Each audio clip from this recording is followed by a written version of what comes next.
അള്ളാഹുവിന്റെ ഖുർആൻ തന്നെ മക്കയിലെ അവിശ്വാസി സമൂഹത്തെ അഭിസംബോധന ചെയ്തുകൊണ്ട് മനുഷ്യ ചരിത്രത്തിലുടനീളം നിലനിൽക്കുന്ന ഒരു സമീപനത്തെ വളരെ കൃത്യമായി പഠിപ്പിക്കുകയാണ്.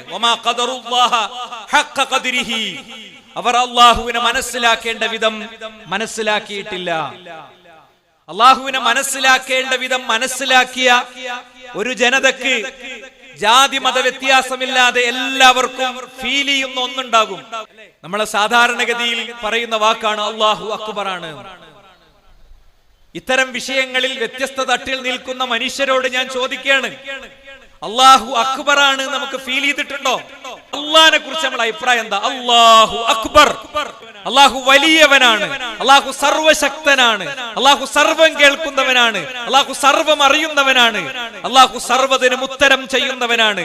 അല്ലാഹുവിന് കുൻ എന്ന് പറഞ്ഞാൽ ലാബ് റിപ്പോർട്ടിൽ വന്നത് എനിക്ക് ഇവിടെ OG ജംഗ്ഷനിൽ ക്യാൻസർ ഉണ്ട്, പ്രോസ്റ്റേറ്റ് ക്യാൻസർ ഉണ്ട്, ബ്ലഡിൽ ക്യാൻസർ ഉണ്ട്, ഇങ്ങനെ പല പ്രശ്നമുണ്ട്. പക്ഷേ എന്നെ സംബന്ധിച്ചിടത്തോളം ഞാൻ അള്ളാഹുവോട് പ്രാർത്ഥിച്ചാൽ അള്ളാഹു കുൻ എന്ന് പറഞ്ഞാൽ മതി, അതൊക്കെ പോകും. 20 കൊല്ലമായിട്ട് എനിക്ക് കുഞ്ഞില്ല, അള്ളാഹു കുൻ എന്ന് പറഞ്ഞാൽ മതി, ഞാനും എന്റെ ഭാര്യയും തമ്മിലുള്ള ആ മനോഹര നിമിഷത്തിൽ എനിക്ക് കുഞ്ഞുണ്ടാകും. ഈ ഒരു ശുഭാപ്തി വിശ്വാസത്തോടു കൂടെ അള്ളാഹുവിനെ കാണുന്ന എത്ര ആളുണ്ട് ഈ സമൂഹത്തിൽ? സുബ്ഹാനല്ലാഹ്, അല്ലാഹു പരിശുദ്ധനാണ്, അൽഹംദുലില്ലാഹ്, അല്ലാഹുവിനാണ് സർവ്വസ്തുതിയും. ഈ വാക്കുകളൊക്കെ പറയുമ്പോ നമ്മുടെ ഉള്ളിലെ ഫീലിംഗ് എന്താണ്? അതിങ്ങനെ ചുണ്ടറ്റത്തൊരു ശബ്ദം മാത്രാണോ? സുബ്ഹാനല്ലാഹ് സുബ്ഹാനല്ലാഹ് സുബ്ഹാനല്ലാഹ് സുബ്ഹാനല്ലാഹ് സുബ്ഹാനല്ലാഹ് ഇങ്ങനെ ചൊല്ലിവിടണേ കേവലം ഒരു ശബ്ദം മാത്രാണോ? അതല്ല, അത് മനസ്സിന്റെ ഉള്ളിൽ ഉണ്ടാക്കുന്ന ഒരു ചിന്ത ഉണ്ടോ, ഒരു വികാരമുണ്ടോ?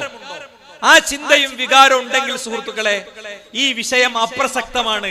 അള്ളാഹുവുമായി ബന്ധപ്പെട്ട വിഷയത്തിൽ എന്തിനാണ് ഇവർ ഈ സമൂഹത്തിൽ ഇങ്ങനെ ബഹളുണ്ടാക്കുന്നത്? ആ റബ്ബിനെ ആളുകൾ അറിയുന്നതോടുകൂടെ എന്തെല്ലാം സംഭവിക്കും ഒരു വ്യക്തിക്ക്? അയാൾ സ്വകാര്യതയിൽ റബ്ബിനെ സൂക്ഷിക്കുന്ന ആളായിരിക്കും. ഇങ്ങനെ ഒരുപാട് കാര്യങ്ങൾ യഥാർത്ഥത്തിൽ ഉണ്ട്.